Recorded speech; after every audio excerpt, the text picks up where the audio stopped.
அன்பனும் இனிய அன்பர்கள் யாவருக்கும் ஜோதிட சிவானுடைய அன்பான வணக்கங்கள், வாழ்த்துக்கள். சிறிது இடைவெளிக்கு பிறகு இன்று ஜோதிட ரீதியாக எடுத்துக்கொண்ட ராசி விருச்சிக ராசி. 12 ராசிகள், 9 கிரகங்கள்.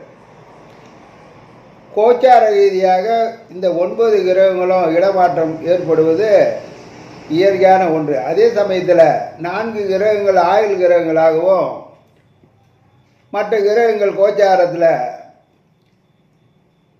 மாத கிரகங்களாகவும் 2 நாளுக்கு ஒரு முறை பயிற்சி ஆகின்ற சந்திரன் அவர் ஒரு பயிற்சி கிரகமாகவும் மற்ற கிரகங்களுக்கெல்லாம் ஒவ்வொரு கால அளவு உண்டு. அந்த வகையில் குரு பயிற்சியாகி இப்போது உங்களுடைய விருச்சிக ராசிக்கு 7ஆம் இடத்துல தசம கேந்திரம் பெற்று மிகவும் வலுவாகவும் சீரோடு சிறப்போடும் இருக்கக்கூடிய அமைப்பு ஏற்பட்டு இருக்கிறது. இந்த நிலையில் மாத கிரகங்களாக செவ்வாய் கிரகம் ஒரு முக்கியத்துவம் வாய்ந்ததாக விருச்சிக ராசிக்கு இருக்கிறது. விருச்சிக ராசியினுடைய அதிபதி செவ்வாய், அவர் 6க்கும் உடையவர். ஆகவே ராசி அதிபதி அதுவே லக்னமாக அமர்ந்தால் லக்னாதிபதியும் கூட. இந்த குரு என்பவர் உங்களுடைய ராசியை பொறுத்த வரையிலும் தனஸ்தானத்திற்கும் பஞ்சமஸ்தானத்துக்கு உரியவராக வருகிறார். இந்த குரோதி வருடம் ஆணி மாதம் 27ஆம் நாள் ஆவணி மாதம் 10ஆம் தேதி வரையிலும் கிட்டத்தட்ட 47 நாள் செவ்வாய் ரிஷபத்தில் குருவுடன் இணைந்து சஞ்சாரம் செய்கிறார். இது ஒரு 60 ஆண்டுகள் இடைவெளியில் எடுத்துக்கொண்டு பார்த்தாலும் கூட இந்த இணைவு இவ்வளவு காலம் செவ்வாய் குருவுடன் எடுத்துக்கொண்டு இருப்பது இதுதான் மிகவும் ஒரு அற்புதமான அமைப்பு. இப்போது நம்ம பேசக்கூடிய அமைப்பு நிகழ்வு என்னன்னா குருமங்கள யோகம். இது ஒரு சிறப்பாக எடுத்து கொள்ளப்படுகிறது.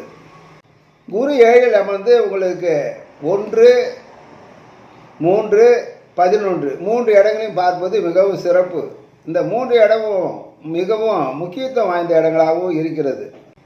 இந்த குருவுடன் செவ்வாய் இணைந்து என்னென்ன பலன்களை எல்லாம் கொடுப்பார் என்பதை பார்ப்பதற்கு முன்னாடி கிரக பெயர்ச்சியினுடைய சாதகங்களை எல்லாம் பிரபலப்படுத்தி பிரமாதமாக எடுத்து கூறுகிற போது ஒரு சில அன்பர்களுக்கு அது நடைமுறையில் சரியாக வருவதற்கு வாய்ப்பு இல்லாமல் போயிடுது.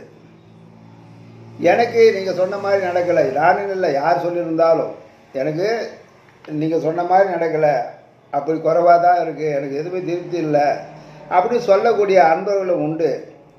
அதற்காக வேண்டி ஒரு முக்கியமான கருத்தை இங்கே பதிவு பண்ணுறேன். இந்த சஞ்சித கர்மா தான் முற்பிறவில் சேர்த்து வைத்த நல்வினை தீவினை இதனுடைய தொகுப்பு பிராப்தம் என்பது அந்த சஞ்சீதத்தின் மூலமும் முன்னோர்கள் சேர்த்து வைத்ததன் மூலமும் அனுபவிக்கக்கூடிய தொகுப்பு இந்த பிராப்தம்.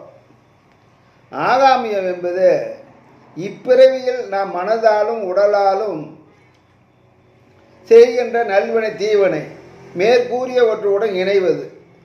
எனவே ஒரு மனிதனுடைய வாழ்க்கையில் அவனுடைய கர்மங்களின் தொகுப்பு தான் வாழ்வில் பலாபலங்களாக மாறி மாறி பிறப்பெடுத்த இந்த உயிர்களை நன்மையையும் தீமையும் அனுபவிக்க செய்கிறது என்பதை இந்த இடத்துல பதிவு செய்கிறேன். அதே ஜோதிடத்தில் கேந்திரம் பெற்றால் பணபலம், திரிகோணம் பெற்றால் ஒரு புகழ் உண்டு. ஆகவே 2, 11 பலம் பெற்றால் அது பணபரஸ்தானம். இந்த வகையில் பார்க்கிற போது கேந்திரமும் திரிகோணம் இல்லை பழுதுபட்டிருந்தாலும் கூட இந்த 2, 11 சிறப்படைந்தாலே உழைப்பில்லாமையே உண்ணக்கூடிய அமைப்பும் ஏற்படும். இப்பொழுது ஏற்பட்டு இருக்கக்கூடிய இந்த செவ்வாய் குருவுடைய இணைவு கிட்டத்தட்ட சென்ற குரோதி ஆண்டு 19/3/65 அப்படின்னு நினைக்கிறேன். அப்பொழுது இதே ரிஷபத்தில் குரு வந்து அமர்ந்தார். அப்படி குரு வந்து அமர்கிற போது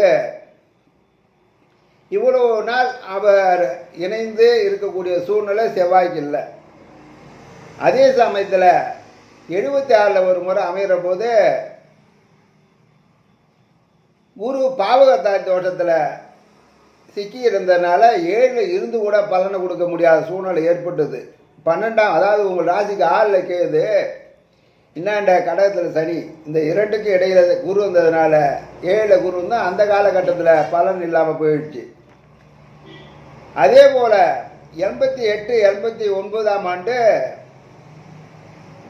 இதே போல் 7 குரு ரிஷபத்தில் வருகிற போது செவ்வாய் இணைந்தார். அப்போது 7.5 சனி உங்களுக்கு. அதற்கு பிறகு ஒரு முறை 2001 அந்த குருவுடன் செவ்வாய் இணைகிற போது 4.5 நாட்கள் மட்டும்தான் இருந்தார். அப்போ 6 சனி நீசம். இப்போ நடப்பு காலத்தில் 7 குரு ரிஷபத்தில் செவ்வாய் இணைகிறார். கிட்டத்தட்ட அவர் 47 நாட்கள் இருக்கிறார். இது ஒரு 100 ஆண்டுகளுக்கு முன்பு நடந்திருக்கலாம் என்பதுதான் ஒரு கணக்கு. ஆகவே இந்த குரு செவ்வாய் இணைவு இந்த விருச்சிக ராசிக்கு அளவு கடந்த நற்பலன்களையெல்லாம் கொடுக்கும். கோச்சார ரீதியாக இது இல்லாமல் பிறப்பில் ஜனனத்திலையும் இது இருந்தால் இப்போ இது 2 மடங்கு பேசும். இந்த காலகட்டத்தில் சந்திர திசை குரு திசை இந்த திசைகள் நடந்தாலும் செவ்வாயுடைய திசை நடந்தாலும் நற்பலன்களை எல்லாம் கொடுக்கும். இப்போ இந்த குரு யார் அப்படின்னு நம்ம கணக்கெடுக்கிற போது விருச்சிக ராசிக்கு மிகவும் வலுவான கிரகம் குரு பகவான். ஏன்னா 2ஆம் இடம் வாக்குஸ்தானம், 2வது தனஸ்தானம், குடும்பம்.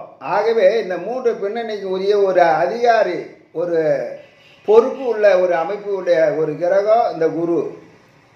அதே போல் 5ஆம் இடம் உங்களுடைய பிள்ளைகள், பாட்டனாரை குறிக்கக்கூடியது, பூர்வ புண்ணியத்தை குறிக்கக்கூடியது, உங்களுடைய புகழை கொடுக்கக்கூடியது, பலவிதமான நற்பலன்களை எல்லாம் முன்னோருடைய செய்த நல் வினைகளுடைய அமைப்பை நீங்கள் பெற்று பேரோடு புகழோடும் நல்ல ஒரு கீர்த்தியோடு வாடுவதற்குரிய இடத்துக்குரியது இந்த 5ஆம் இடம். மற்றவர்களெல்லாம் 5ஆம் இடம் வந்தாலும் அதற்குரிய கிரகங்கள் வேறு. ஆனாலும் பார்த்தாலே பாவங்கள் பொடி பொடியாக ஆகக்கூடிய ஒரு கிரகம், அப்படிப்பட்ட ஒரு அமைப்பு உங்கள் விருச்சிக ராசிக்கு மட்டும் உண்டு. விருச்சிகத்துக்கு தான் பஞ்சமஸ்தானாதிபதி குரு. ஆக 2ஆம் இடம் குடும்பாதிபதி, வாக்கு ஸ்தானாதிபதி, தனஸ்தானாதிபதி. தனத்தினுடைய பொக்கிஷ சாவி அவரிடத்தில் தான் இருக்கு. இந்த நிலையில் இருக்கக்கூடிய ஒரு அமைப்பு. அதற்கு 2ஆம் இடத்திற்கு 4ஆம் இடம் சுகஸ்தானம், உங்கள் ராசிக்கு அது 5. ஆகவே 5ஆம் இடத்திற்கும் அவரே அதிபதி, அவரே ஆட்சிக்குரியவர். அப்படிப்பட்ட ஒரு குரு பகவான் உங்கள் 7ஆம் இடத்தில் வந்து அமர்ந்து 7ஆம் இடத்துல இருந்து உங்களுடைய ராசியை நேரடியாக 7ஆம் பார்வையாக பார்க்கிற போது அளவு கடந்த ஒரு அமைப்பு. குரு தனித்து இருப்பதை இருந்த நிலை மாறி இப்போது இணையுடைய இன்னொரு கிரகத்தோடு இணைகிற போது குருவுக்கு சற்று பலம் கூடுதலாக இருக்கும். இந்த செவ்வாய் கிரகம் எந்த அமைப்பில் இருக்கு, உங்களுக்கு என்ன உறவு அப்படின்ற பாகம் உங்களுடைய ராசி அதிபதி. ராசி அதிபதியாக இருக்கக்கூடிய அந்த செவ்வாய் தன் வீட்டுக்கு 5வது வீட்டுக்குரிய கிரகத்துடன், தன் வீட்டுக்கு 2ஆம் வீட்டுக்குரிய கிரகத்துடன் அவர் இணைகிற போது அவருடன் இணைந்து அவருடைய பார்வை, செவ்வாயினுடைய பார்வை உங்களுடைய விருச்சிக ராசிக்கு 10ஆம் இடம் என்று சொல்லக்கூடிய ஜீவனஸ்தானத்தை பார்க்கிறது. ஆகவே ஜீவனத்திற்கு எந்த ஒரு குறைபாடும் இல்லாமல் சீரோடு சிறப்போடும், வேலை இல்லையா வேலை, இந்த வேலையிலேருந்து இன்னைக்கு ஒரு 50,000 ரூபா சம்பளத்தில் இருக்கிறவர் 1 லட்சம் வேலைக்கு போகக்கூடிய அமைப்பு. ஆக குறைவாக இருக்கக்கூடிய வருமானத்தை மேல்வாட்டமாக கூடுதலாக ஏற்றி கொடுக்கக்கூடிய அமைப்பு செவ்வாய்க்கு உண்டு. அதிகாரமிக்க பதவி, இதையெல்லாம் குருவுடன் இருந்து அவர் பார்க்கிற போது மிகவும் சிறப்பு. எனக்கு வேலையே இல்லை, சுற்றி நிற்கிறேன் சொல்கிற மாதிரினா இல்லாத இருந்தவங்களுக்கு கூட வந்து வேலை வாய்ப்பை கொடுப்பாரு என்றது தான் உண்மை. வெளிநாடு போகலாம், தொழிலில் அபிவிருத்தி, அவர் என்ன நினைச்சா எல்லாம் கிடைக்கும். அவருக்கு ப்ரமோஷனாக மன நிம்மதியான அளவில் ஒரு தொழில் அவருக்கு அமையும். அது வியாபாரமாக இருந்தாலும் சரி, அரசு சார்ந்த தொழிலாக இருந்தாலும் சரி, கான்ட்ராக்டாக இருந்தாலும் சரி, எந்த வகையில் இருந்தாலும் குருவுடன் செவ்வாய் என்று பார்ப்பது, 10ஆம் இடத்தை பார்ப்பது அதுவும் சிறப்பு. செவ்வாயும் சனியும் அந்த 10ஆம் இடத்தை பார்த்து கொண்டிருக்கிறார்கள். ஆகவே வேலை வந்து சீரோடு சிறப்பு இல்லைன்ற மாதிரி, ஆனால் கூடுதலான பொறுப்பு எல்லாம் வரும். ஒரு மந்திரியாக இருக்கிறவர் கூட ஒரு எம்எல்ஏவாக இருக்கிற கூட கூட்டு ஒரு மந்திரி பதவி கொடுத்து அவர் மந்திரி பதவி கொடுத்த நேரத்தில் இன்னொரு பதவியும் அவர்கிட்ட சேர்த்து கொடுக்கக்கூடிய அமைப்புகள் இருந்தால் அது கூடுதல் வேலை இல்லையா? அதை போன்ற அமைப்புகளை எல்லாம் கொடுக்கக்கூடிய அமைப்பு இந்த செவ்வாய்க்கு உண்டு. பூமி சம்பந்தமான நிறைய பூமிகள் வாங்குவது, கட்டுவது, கான்ட்ராக்ட் எடுப்பது, ஏற்கனவே வாங்கி போட்ட இடத்த கூடுதலான விலைக்கு விற்பது, தேவையில்லாத இடத்துல இருக்கிற பூமியை விற்று விருப்பப்பட்ட இடத்துல வந்து வீடு கட்டுவது, இதுக்கெல்லாம் நிறைய அமைப்பு. அதே சமயத்தில் இந்த குரு செவ்வாயுடன் இணைகிற போது இவர் பலம் பெறுகிறார். இவர் 5ஆம் பார்வையாக உங்களுடைய 11ஆம் இடம் லாபஸ்தானத்தை பார்க்கிறார். இந்த 11ஆம் இடம் பணபரஸ்தானம். ஆகவே இந்த பணபரஸ்தானத்தை அவர் பார்க்கிற போது பல வழியில் பணம் வந்து கொண்டு இருக்கக்கூடிய அமைப்பு. இந்த இடம் 7ஆம் இடத்திற்கு மனைவி ஸ்தானம். அதாவது இது ஆணாக இருந்தால் மனைவி, பெண்ணாக இருந்தால் கணவன். ஆகவே வாழ்க்கை துணை. அந்த வகையில் அவர்களுக்கு 11ஆம் அதிபதி தான் இந்த குரு. விருச்சிக ராசிக்கு 7 ரிஷபம், 7ஆம் இடத்திற்கு 11ஆம் இடம் உங்களுடைய மீன ராசி.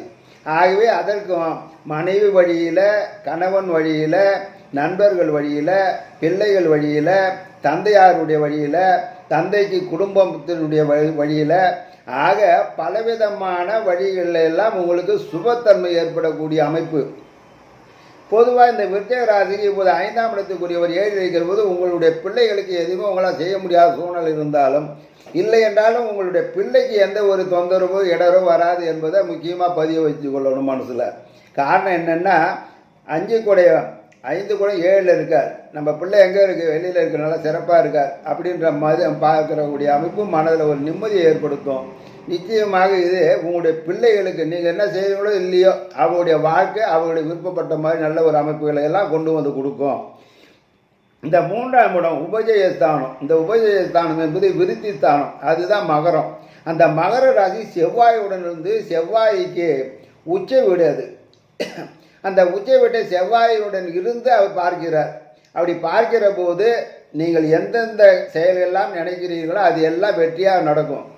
ஆக இந்த காலகட்டத்தில் உங்களுடைய பிள்ளையுடைய திருமணம், பிள்ளைகளுடைய குழந்தை பிறப்பு, அவங்களுக்கு என்னென்னா நீங்கள் ஏற்றத்தை கொடுக்கணுமோ செய்யக்கூடிய அமைப்பு, பிள்ளைகளால் நீங்கள் நலம் பெறுவது, உங்களுடைய பிள்ளைகளுடைய வர்க்கத்தினரால், அதாவது ஒரு பொண்ணு எடுத்தோம், ஒரு திருமணம் செஞ்சு வச்சோம், சம்பந்தி வகையில் மனசு சரியில்லைன்னா கூட அது எல்லாமே ஒற்றுமையாக வரக்கூடிய அமைப்பு, எதிரிகள் இல்லாத ஒரு நிலை, இதையெல்லாம் இருக்கக்கூடிய அமைப்பு இந்த குரு ஏற்படுத்துவார். எல்லா வகையிலும் வேலையே இல்லை, இவ்வளோ நாள் இந்த வேலை கிடைச்சிடும், தொழிலே இல்லை, பணம் இல்லை, முதலீடு கிடைச்சிடும். ஆகவே எதுவுமே இல்லை என்ற நிலை மாதிரி சிறப்பான அமைப்பு எல்லாம் இந்த குரு மங்கள யோகா கொடுக்கும். இது கிட்டத்தட்ட ஒரு 100 ஆண்டுகளுக்கு முன்பாகத்தான் இப்படி இருந்திருக்கும். நானும் என் இடத்துல இந்த பஞ்சாங்கனா தேடி பார்க்கிற போது இந்த அமைப்பில் இந்த முறை தான் இந்த போல் சீரோடும் சிறப்போடும் இருக்குது. ஆகவே இன்றைய காலகட்டத்தில் இந்த நிலையில் இந்த 47 நாளில் 2 முறை சந்திரன் வந்து இந்த குரு செவ்வாயுடன் இணைகிறார்கள். இந்த குரு செவ்வாயுடன் இணைகிற போது குரு சந்திரமங்கல யோகம், குரு சந்திரமங்கல யோகம் ஏற்படுது. 2.5 நாள் என்னங்க, ஒரு நாள் இருந்துட்டாலே அந்த அமைப்பில் ஏதாவது ஒரு வகையில் பெரிய அளவில் திருப்பு முனையை ஏற்படுத்திடும். ஆகவே விருச்சிகராஜருக்கு எதுவுமே பயத்தை ஒரு சிறிது அளவு கூட பயமே இருக்கக்கூடாது. எல்லா வகையிலும் அவர்கள் என்ன நினைத்ததற்கு மேலே பன்மடங்கு அவர்களுக்கு மனமகிழ தேக்கக்கூடிய அளவில் குபேர யோகம்னு சொல்கிறாங்க, கோடீஸ்வர யோகம் சொல்கிறாங்க. இந்த அமைப்பெல்லாம் நான் எதுவும் சொல்லலை. என்னை பொறுத்தவரையிலும் இன்றைய நாளுக்கு ஒரு அன்றாட ஜீவனத்துக்கு குறைபட்டு இருந்தவர்கள் எந்த ஒரு குறையும் இல்லாமல் வீட்டுக்கு திடீர்னு 10 பேர் வந்தாகணும், அதையெல்லாம் சமாளிக்கக்கூடிய அளவுக்கு அவனுக்கு வசதி வாய்ப்பு இருக்குதுன்னு சொன்னால் அதுவே ஒரு சிறப்பு. ஆகையினால் இந்த யோகம் பூமி வாங்குவார்கள், திருமணம் செய்வார்கள், தனக்கும் திருமணம் செய்து கொள்ளக்கூடிய அமைப்பு ஏற்படும். பிள்ளைகளுக்கு நன்மை, பிள்ளைகளால் உங்களுக்கு நன்மை, மனைவி உறவுகளால் நன்மை, மனைவிக்கு கணவனுக்கு அவர்களுக்குரிய வேலை. ஆக அவர்களும் 10 ரூபா சம்பாதிப்பாங்க.